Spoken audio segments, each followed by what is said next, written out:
Good morning po, mga kamaring marites. Kape po tayo.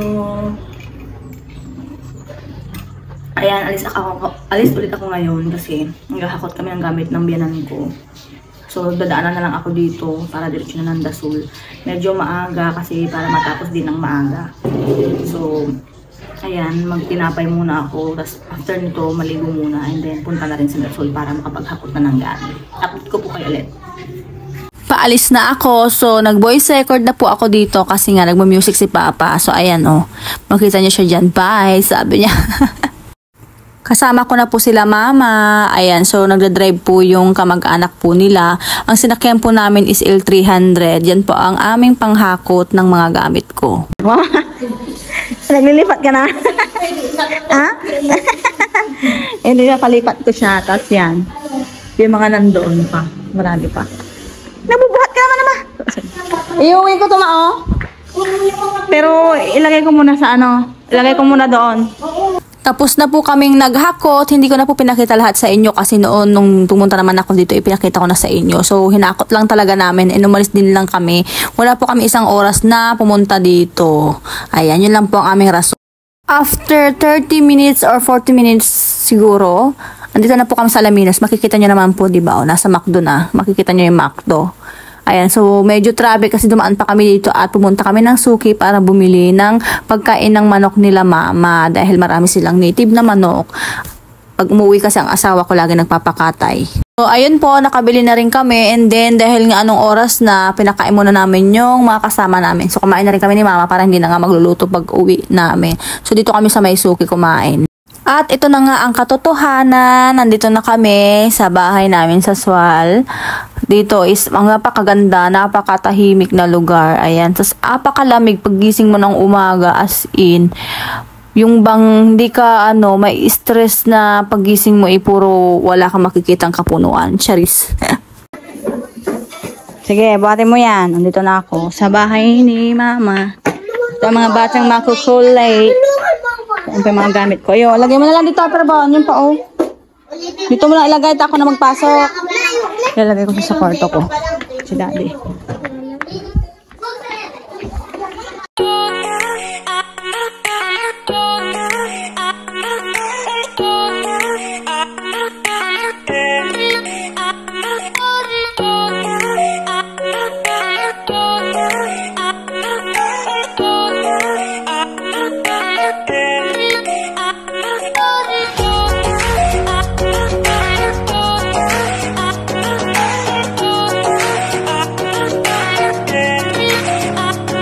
Tapos na akong naglagay ng mga damit ko ulit dyan. So, saka ko na siya pipiliin yung mga gusto ko ipamigay dun sa mga dalaga dito, mga bata, na hindi ko na nagagamit. So, yung mga yan is okay pa. Goods pa yung mga yan. So, yan lang po. Nilagay ko lang dyan para hindi siya maramihang lagay dyan sa aming kwarto. Kauwi na ako. Hagad yarn. Yan, ipapa ko. Makain kami ng pizza. Bumili lang ako dyan. Ayun. Ipasundo ako sa kapatid ko. Kain po. Tapos na kami nagmerienda. Nagutom ako Kasi kumain kami nila Mama doon na sa sa Suki. Bumili kami doon at pinakain namin yung nag-drive ng yung sasakyan. Tapos yung nagbuhat ng gamit namin. Yun. So kamag-anak karamihan ni Mama yun. Tapos tignan nyo to. Pinabaunan ako ng bayaw ko. Yung asawa ng kapatid ni Ramsey. Ayan meron akong ampalaya. Bagong pitas po ito. Kasi may taniman yung bayaw ko Tapos sitaw. O diba? Nung nakaraan, isda, manok. Ngayon gulay. So napakaswerte ko talaga. May gulay na naman ako. Ngayon naman, nagpapakain ako ng mga pusa ko. O, baka na naman tatanungin nyo naman po, bakit na naman iniwan yung aso doon? Nasagot ko na po yan, no? So, yan po talaga sila. Kailangan ko din sila dito. Bala ko pa nga sana silang ipunta doon sa bahay ni ate ko, Jessica. Pero naawa ako. O, di ba mamaya, pag ganun ang ginawa ko, sabihin yung inabandona ko na naman. Cheris, ang daming sinabi.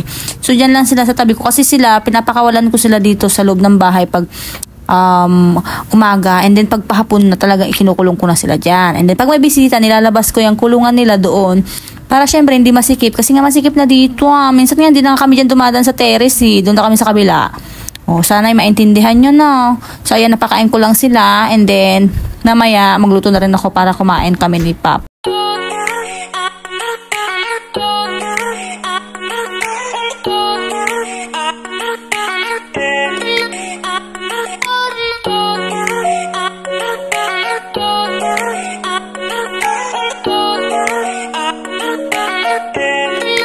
Good evening po. Ayun naman ang marites ninyo.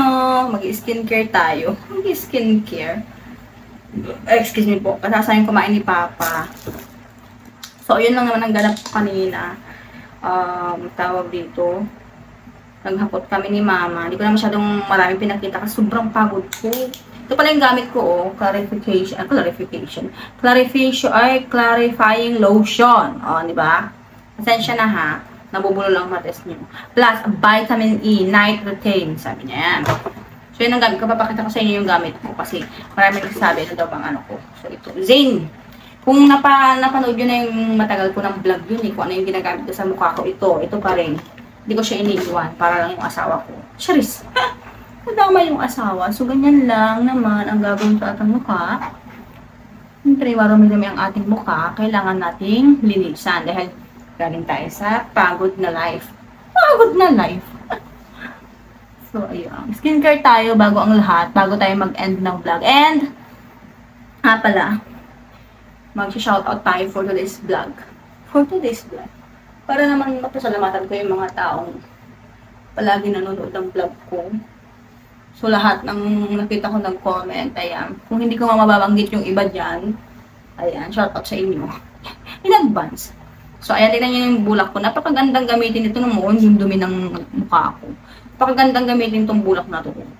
Talagang sakop niya ang mukha ko, just side by side.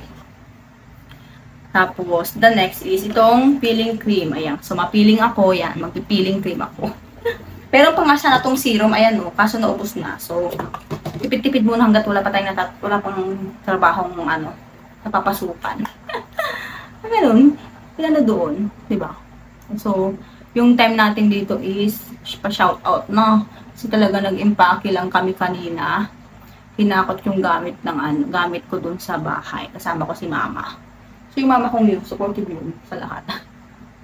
Nakalam ko nakita niya na rin sa vlog ko. Binlag ko si Mama yan. So, yun lang, gagawin. Ayan. Medyo pinkish ang life. Ang pest. So, siyempre sa liig din, para pumantay yung puti.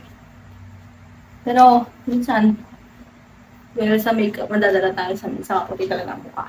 So, ano ako nag-makeup ng bonggang-bongga. So, the next is, pupunin ko yung naubos na isa. Yung, siya. Tatlo kasing klase ko na, so, ayan. Halos magkakaparesa siya kasi ito na yung bago niyang packaging. Dati ito yellow, green, tapos, pink. Pero ngayon, parang binago na nila yung niya. So, magkakamukha.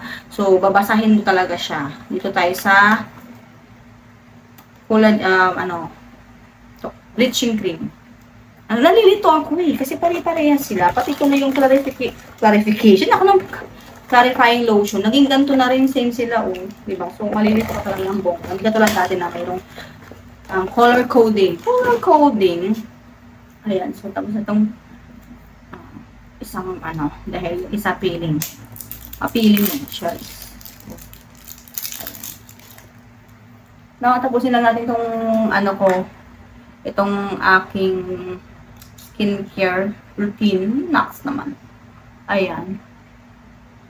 So, gustong nito, purchase nito. Meron akong TikTok shop. Andon, nakalink doon. Yung TikTok shop ko is, ano na ba yung TikTok shop ko? Ipakita ko na lang sa inyo. Ano yung TikTok shop ko, no? Sa mga gustong umorder ng mga product na ginagamit ko.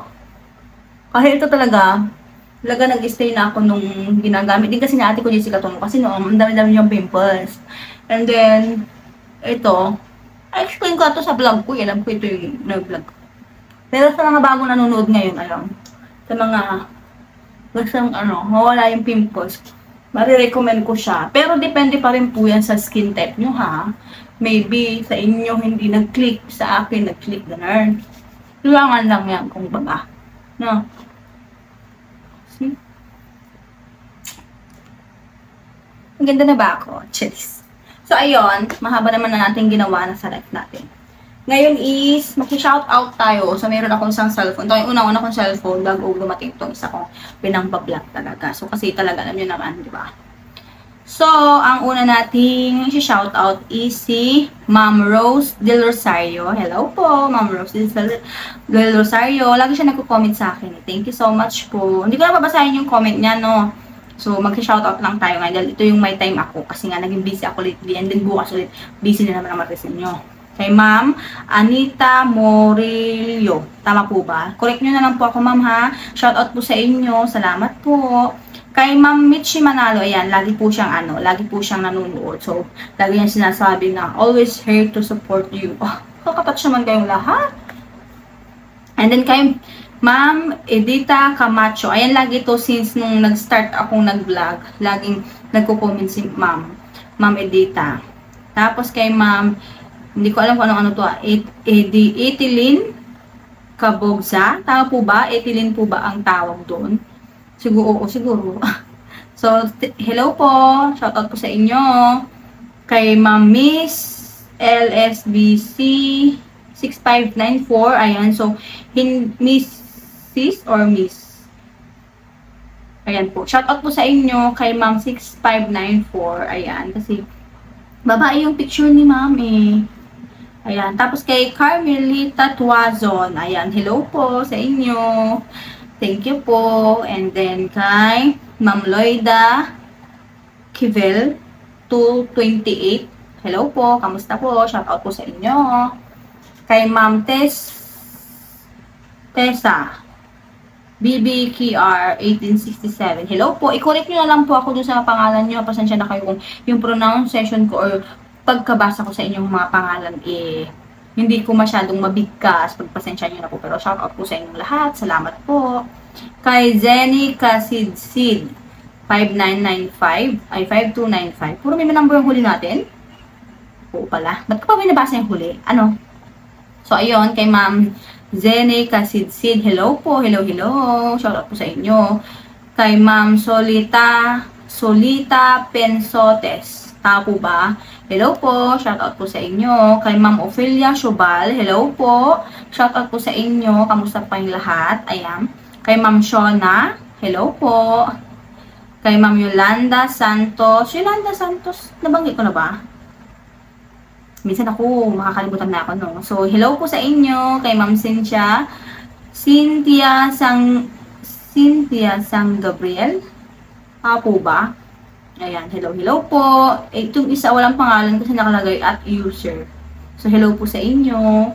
Kay Marites Nacor, hello po. Hello, ano ko na to yun? Ano ko na siya sa vlog ko dati. Tapos kay Maxine De Leon, tama po ba? Shoutout po sa inyo. Halos lahat naman kayo is nare-replyan ko ata. Or kung yung iba po hindi ko nare-replyan, ay naku, pasensya na po. Pero alam niyo pong nanonotice ko po kayo. Ayan. Kay Ma'am Arlene Jose. Sorry po. Kay Ma'am Arlene Jose. Ayan. Sorry po. Thank you po. Kay Frank Saria. Tama po ba? Hello po. Thank you so much po. Kay Ma'am Giselle. Hindi ko alam kung Ma'am Giselle. Lalaki po ba yan or what? Hello, hello po. Kay Ma'am Evelyn Valmes. Hello po. Kay Ma'am Loz Redoble. Hello po sa inyo. Ayan. So, yung mga na hindi ko pa po nabanggit or ano dito is sa next, ano ko na lang po, pag hindi ako masyadong Ngayon po kasi, pag-enda akong vlog at medyo mahaba-haba na po baka inyo ng panoorin. Charis. So, dinagdag ko lang po ito. Ayan, shout out po sa inyong lahat. Sa mga hindi ko pa po nabanggit, hello po. Salamat po sa panonood. Sa mga manonood pa lang ng vlog ko. Thank you so much po sa inyong lahat. Ayun, i-end ko ng vlog ko dahil sobrang pagod ang ma-reach nyo for this vlog. Ayan, so huwag niyo pong kalimutan i-like, share, and subscribe. And hit niyo po notification bell para ma-notify kayo sa tuwing ako mag-upload ng aking vlog. Maraming salamat po. God bless!